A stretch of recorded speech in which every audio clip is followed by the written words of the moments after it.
it's Way Up with Angela Yee. I'm Angela Yee. Jasmine Brand is here. What's up, Angela? What's up, Jasmine Brand? You know. Are you ready for some Yee tea? I'm ready. All right. Well, former NFL player Sergio Brown, whose mother was found dead last month near her home in Chicago, has been taken into custody by authorities, and that is in connection with his mother's death, according to a law enforcement source. Now, he would travel to Mexico, and he was deported yesterday, taken into custody by U.S. law enforcement officers near San Diego. Based on an arrest warrant issued in Illinois, police are now working to transfer him from Southern California to the Chicago area. Mexican law enforcement officers have known where he's been since at least September 19th. If you recall this story, they discovered the body of his mother, 73-year-old Myrtle Brown, on September 16th. Relatives alerted police they could not find her or contact her or her son. At that time, Sergio Brown's brother went on social media asking for help in finding him because he was missing right after that happened. Right. And so, the family has issued a statement, and they said that there was sufficient evidence for an arrest. Okay. The family also said they had not been in touch with Sergio Brown since his disappearance. This is a bizarre story. Right. I don't know what could have potentially happened. Yeah. All right. Drake is the first rapper to hit 80 million Spotify listeners. He is the third most listened to artist in the world. Wow. That's huge. Yeah. So congratulations to him for that. A lot of criticism. Yeah. About Drake as of recent, but he's third behind Taylor Swift and The Weeknd. Have you listened to Drake's new album, Angela? Yeah, to be honest, I've listened to, it's a long album. So every time I start listening to it, like in the car and on the treadmill, I get through about half of it, and then I start all over again. So I've heard the beginning of the album way more than I've heard the end of the album. Okay. But I already told you, I like the Sexy Red and SZA song. I like the J. Cole, Of course, and we've been playing that up here. Yeah, that's probably why I like it. Yeah, J. Cole killed it. Yeah, he did. All right, now, speaking of Taylor Swift being one of the top most streamed artists, Kelce has become Prime Video's most watched documentary film ever.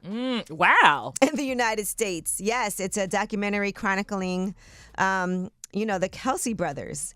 And it premiered on September 12th. It had the biggest first 3 days ever for a documentary film in the U.S. It debuted at number 1 and remained in the top 5 movies on Prime Video throughout the first 3 weeks of its release. And so they said they are extremely proud of Kelce and thrilled to share in its record-setting success with our partners at NFL Films. Angela, and what kind of effect do you call this? The Taylor effect.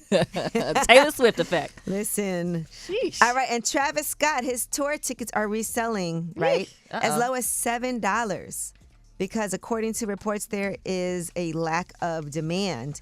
And so if you look online, you can see it. Some of these resellers, some of the tickets are going like we said, $7, $8. Yeah, $9. So some of these resellers definitely lost some money on that. I wonder how your producer Dan feels about this. He loves Travis Scott. He does. And he loves Travis Scott merch as yeah. well. He be rocking that merch, boy. Oh, he has merch on now. Okay. Okay. Well, I wonder what the value of that is going to end up being. All right, and Tory Lanez has reapplied for bail pending an appeal. Okay. So they filed a motion for his release on bail because they're trying to still appeal that sentence. The new motion was shared by, of course, Megan Cuniff yesterday.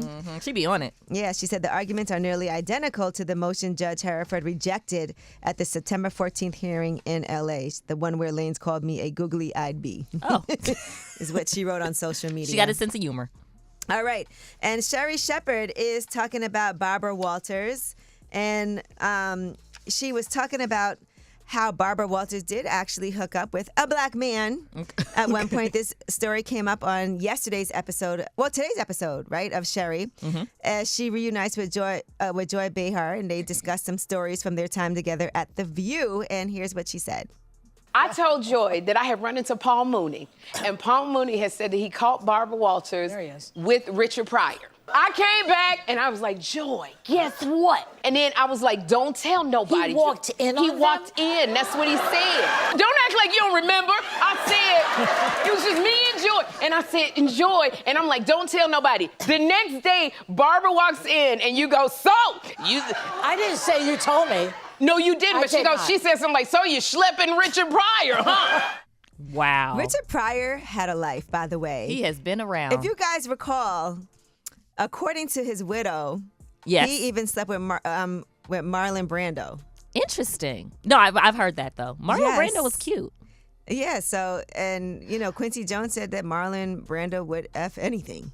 Well, But he was definitely very open and very sexual. Before it was cool. No matter who it was. He was what we would call, I guess, Sexually fluid? Yeah.